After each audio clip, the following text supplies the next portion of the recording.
Bonjour, aujourd'hui je vais vous lire deux nouvelles du recueil de Daryl Delight, Noël sanglant à Grassley Hill.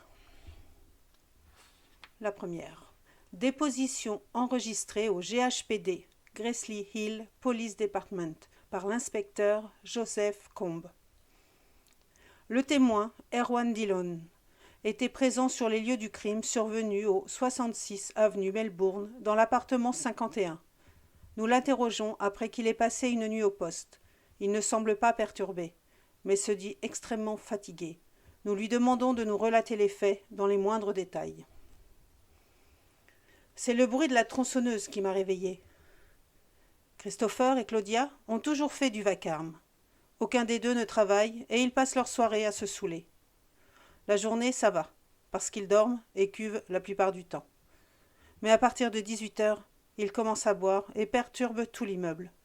Quand ce n'est pas la musique qui est poussée au maximum, ce sont leurs cris qui nous dérangent.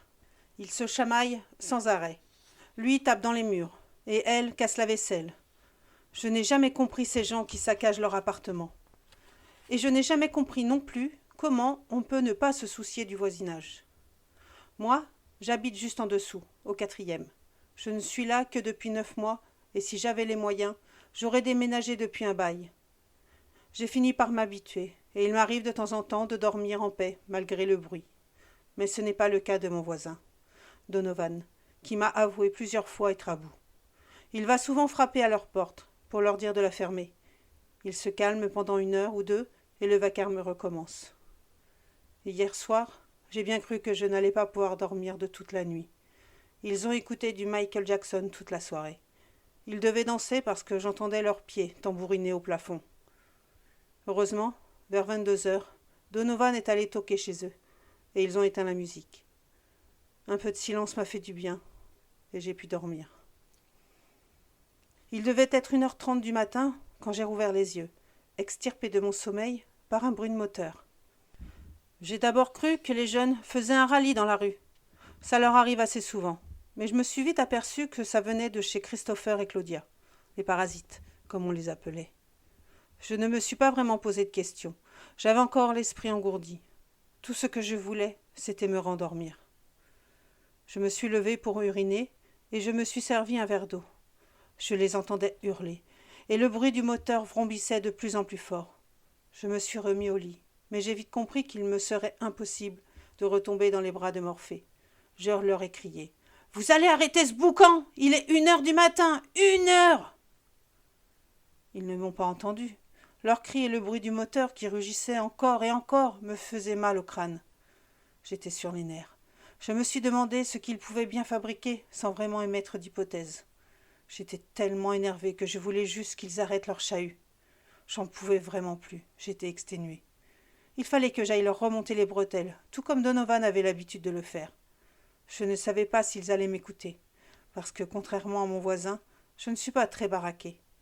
Mais je devais leur dire que j'en avais assez. J'ai enfilé un pantalon, un t-shirt, mes chaussures, et je suis montée. J'ai tambouriné à leur porte, comme un flic l'aurait fait, plusieurs fois. Mais il y avait trop de bruit à l'intérieur pour qu'ils entendent mes coups. J'ai hurlé. « Fermez-la !» Mais je n'ai eu comme réponse qu'un rugissement de moteur. J'ai frappé avec la pointe de mon pied, tout en criant. « Je vais appeler la police si vous continuez !» J'ai attrapé la poignée. Je voulais juste faire trembler la porte pour attirer leur attention, mais elle s'est ouverte. Alors je suis entrée, avec la ferme intention de me faire entendre. Dans le couloir, ça puait l'alcool et le tabac. Je me suis dirigée vers les cris et ce fichu bruit de moteur qui me martelait les tympans. Quand je suis arrivée dans le salon, j'ai vu Donovan. Il était debout et tenait une tronçonneuse dans les mains. La chaîne et le guide étaient ensanglantés, tout comme ses vêtements, et sa figure qui était inondée de sang. Claudia était par terre, en larmes, et hurlant à la mort. Elle se protégeait le visage avec son bras. Donovan lui a dit « Je vais te la faire fermer ta bouche, j'en peux plus de t'entendre. » Il a appuyé sur la gâchette d'accélération. Le moteur a vrombi et la chaîne s'est mise à tourner. Il a levé la tronçonneuse dans les airs et l'a abaissée lentement, comme pour couper une branche d'arbre. Mais sous l'outil, c'était le bras de Claudia.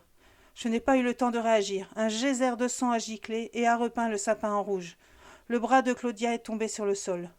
Elle hurlait de douleur tout en regardant son moignon cracher du sang. Au milieu de la pièce, posée sur la table basse, à côté des bouteilles d'alcool vides, j'ai vu la tête de Christopher. Elle était tranchée au niveau de la carotide. Donovan l'avait posée de façon à ce qu'elle soit tournée vers Claudia et lui. Je ne saurais pas vous dire exactement l'expression sur son visage, mais on pouvait y lire la souffrance éprouvée avant qu'il ne trépasse. Pas très loin gisait son corps sur le sol. Enfin, il n'y avait que le tronc. Ses jambes étaient coupées au niveau des cuisses et ses bras au niveau des épaules. Ses membres arrachés étaient dispersés un peu partout dans le salon, comme si Donovan les avait jetés un par un après les avoir découpés. Il a dit à Claudia, « Je vais en finir rapidement avec toi. Ta voix, ta putain de voix, je ne la supporte plus. Ça fait trop longtemps que tu me pourris la vie, toi et ta saleté de mari. » Le moteur a grondé, couvrant à peine les cris. Donovan a planté le bout de la tronçonneuse dans le ventre de Claudia. Elle s'est arrêtée de hurler, comme ça d'un coup. Son corps a convulsé. On aurait dit ces gens possédés qu'on voit à la télévision. Donovan a remonté l'outil tout le long de son corps. Le sang giclait dans tous les sens. Je n'en suis pas sûre, mais je crois avoir entendu Donovan rire tandis qu'il l'éventrait. « On va pouvoir dormir tranquillement maintenant. Ouais, on va pouvoir dormir. » Tout ça s'est passé très vite. Je dirais en même pas 10 secondes. Je n'ai pas eu le temps de faire quoi que ce soit. Je suis partie en courant parce que je dois bien l'avouer, j'avais la frousse. Je sais que Donovan ne m'aurait rien fait. Il a toujours été un voisin extraordinaire. Mais j'ai préféré fuir. Je me suis enfermée dans mon appartement et j'ai appelé les secours. La femme au téléphone m'a dit qu'ils étaient déjà en route. Je devais être le seul dans l'immeuble à ne pas avoir réalisé ce qui se passait. Il faut comprendre que ça devenait insupportable de cohabiter avec eux. Ils nous rendaient dingues. Donovan, comme moi et comme les autres résidents, nous manquions de sommeil depuis des mois. Je comprends que Donovan ait pété un plomb. Il a été trop loin, bien sûr, mais je comprends. Oui, je comprends. Je comprends qu'il soit devenu fou. Le témoin nous informe qu'il veut rentrer chez lui et dormir pour le reste de la semaine. Il dit vouloir témoigner au procès en faveur du suspect. Il répétera ce qu'il nous a raconté, sans changer sa version des faits. Mais il insiste pour expliquer au juge que les 2 victimes empêchaient tout l'immeuble de dormir depuis des mois. Il affirme que Donovan Weller a eu un coup de folie par manque de sommeil, mais qu'il n'est pas un assassin.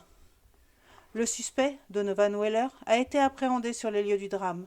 Il n'a opposé aucune résistance à son arrestation.